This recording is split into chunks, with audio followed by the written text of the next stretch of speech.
Hello and welcome to our Birkenroads Reports video presentation. This semester, our team has covered Sanderson Farms. Our analysts include Colin Gurney, Zach Sandler, Scott Trehub, and Michael Savino. Our investment research manager is Brad Bogus. In this presentation, we will start by giving a brief overview of Sanderson Farms, followed by projections for the following 12 months. We will then move on to an overview of the industry and how Sanderson compares to its competitors. After, we will provide an outline of our investment thesis, which will lead into the company's financial performance, projections, and valuations for the following year. Sanderson Farms was founded in 1947 by D.R. Sanderson and his sons. Sanderson Farms began as a supplier of basic farming products such as seed, feed, and fertilizer. In 1955, the company began breeding poultry, and with its success, began vertical integration.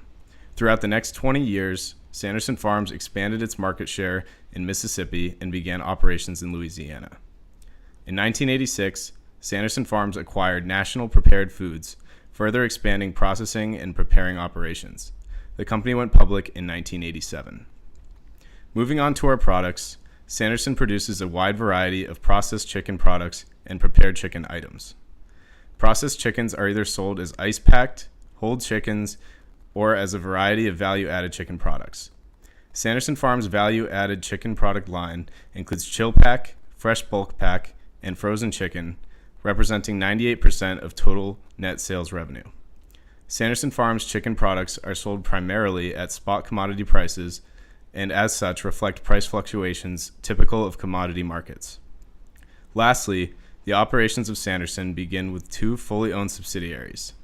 Sanderson Farms hatches, grows, processes, and packages the chicken for its product lines. The company operates 10 processing plants located in Mississippi, Louisiana, Texas, Georgia, and North Carolina. Together, the processing facilities combine to process more than 9.37 million chickens per week. We give Sanderson Farms a market outperform rating. In addition, we are predicting a 12-month stock price of $101. This target price predicts a growth of 25.27% from its current price of $80.62. We used a price-to-earnings ratio and an enterprise value to earnings before interest, taxes, depreciation, and amortization to predict our 12-month stock price. Behind only Tyson Foods and Pilgrim's Pride, Sanderson Farms is third in total market share in their industry with 7% of market share. The company boasts a strong return on equity of 30.87%, behind only that of Pilgrim's Pride. Their price-to-earnings ratio is 7.4, the lowest among their closest competitors. Sanderson has been implementing a strategy to increase market share through aggressive capital expenditures as well as conservative feed input purchasing. Their new plant in Palestine, Texas, will reach full operating capacity by the end of 2015 and plans to construct a new plant in North Carolina, which will further increase their production capacity. Sanderson Farms' completion of a new big bird deboning plant in Palestine, Texas will add 1,250,000 heads per week when it reaches full capacity.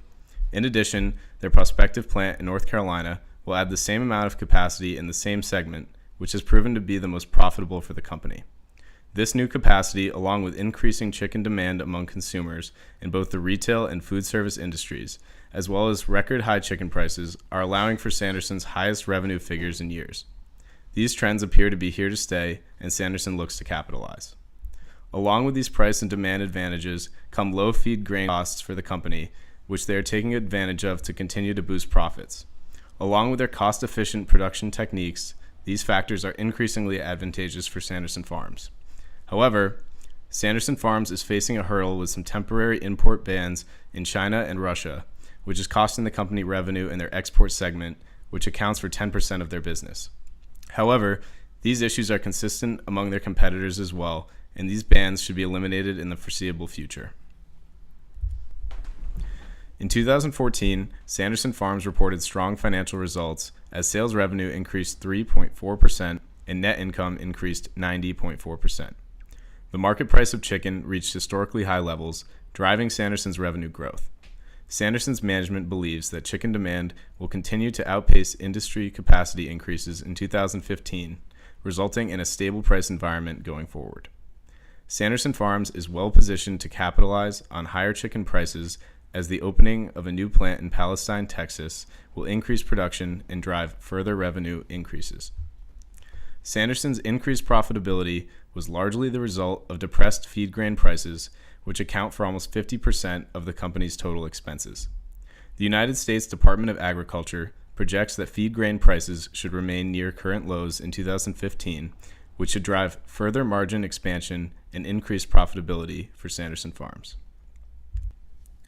Our team determined a 12-month target price for Sanderson Farms of $101 through a combination of price to earning and enterprise value to EBITDA.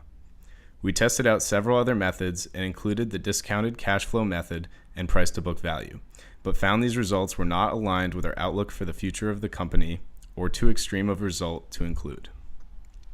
Our valuation included an evenly weighted average of price to earnings and enterprise value to EBITDA. We calculated the multipliers for price to earnings and enterprise value to EBITDA by averaging comparable companies within Sanderson's peer group using historical data for each ratio. We included Tyson Foods, Pilgrim's Pride, and Hormel Foods in the peer group to calculate these relative multipliers. We calculated a multiplier of 8.5 times price to earning and a multiplier of 9.37 times enterprise value to EBITDA. In conclusion, we believe Sanderson Farms is a strong investment that will outperform the market. Here are some relevant financial statistics related to our projections.